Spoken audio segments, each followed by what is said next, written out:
Force যারা আছেন তাদের ড্রেসে এসেও হঠাৎ করে আপনি ঘুরছেন, আপনাকে দাঁড় করিয়ে দিল, আপনার আইডি কার্ড দেখান, আপনি কোথায় এসেছেন না আসছেন জিজ্ঞাসা করে। 3টে লেয়ারে চেকিং চলে ওখানে। তাহলে বলুন ওই সময় হলো না কেন? আমাদের আর্মিরা কি চেক করতো না? তাহলে ডাল মে কুছ কালা হ্যাঁ, ওইখানে আর্মি ছিল না কেন? প্রশ্ন হবে না?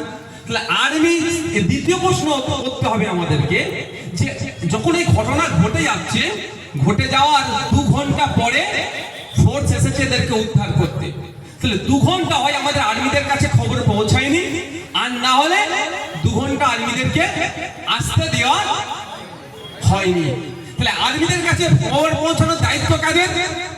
কারা পৌঁছালো না?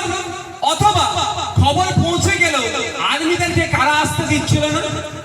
এই নিয়ে তো চর্চা করা দরকার। এই নিয়ে চর্চা হচ্ছে না। একটাই চর্চা হচ্ছে হিন্দুরাও কি ভারতবর্ষে থাকার মতো যোগ্যতা নাই, এই ধরনের বলে হিন্দু ভাইদেরকে উত্তপ্ত করছে। আমিও তো হিন্দু ভাইদের হয়ে প্রশ্ন করছি।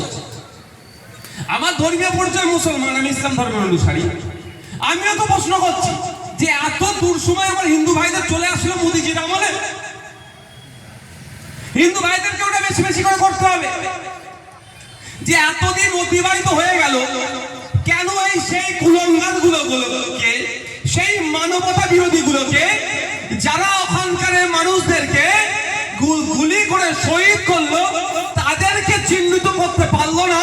তাদেরকে কেন এখনো খুঁজে বার করতে পারলো না?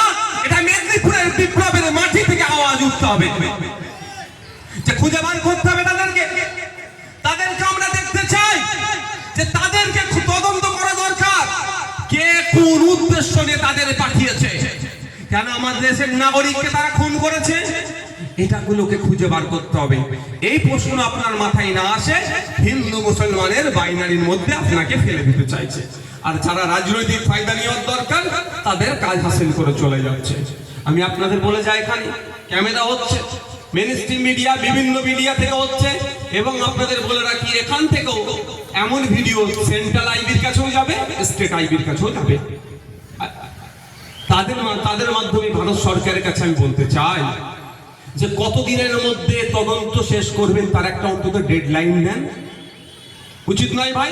আচ্ছা ভাই, আপনারা যারা উপস্থিত হয়েছেন, জাত ধর্ম নির্বিশেষে বলুন, আমার যে নিরহ 26টা নাগরিককে শহীদ করেছেন, বিচার হওয়া দরকার আছে না নাই বলুন? বিচার হোক। আমার হিন্দু ভাইদেরকে যারা খুন করেছে তাদের বিচার হওয়া দরকার আছে না নাই? আছে না নাই ভাই? কিন্তু তার একটা ডেডলাইন হওয়া দরকার নয় যে 6 মাস 1 বছরের মধ্যে তদন্ত হবে, যারা ওদেরকে এখানে ঢুকতে সহযোগিতা করেছে সেই সমস্ত দেশদ্রোহী কুলাঙ্গারগুলোকে ফাঁসিতে চড়ানো হবে। 1 বছর টাইম, আমি 1 বছর বলছি, দেখবেন 1 বছরের মধ্যে হয়তো করতে পারবে না। কারণ 2019 সালের কথা ভুলে যাচ্ছেন। পুলওয়ামাতে অ্যাটাক হয়েছিল, ওখানেও জঙ্গিরা অ্যাটাক করেছিল, 300 কিলোর অধিক বিস্ফোরক নিয়ে এসে আমাদের সেনাদের কনভয়ে হামলা চালিয়েছিল, 40টার অধিক সেনাকে শহীদ করেছিল। আজকে 6 বছর হতে যাচ্ছে, তদন্ত কোথায় ভাই? কারা পাঠিয়েছিল, কোন গোষ্ঠী পাঠিয়েছিল, ইন্ডিয়ার কারা তার সাথে যুক্ত ছিল, সেগুলো কিছু তথ্য পাওয়া গিয়েছে? 2019-এর নির্বাচন কিন্তু পার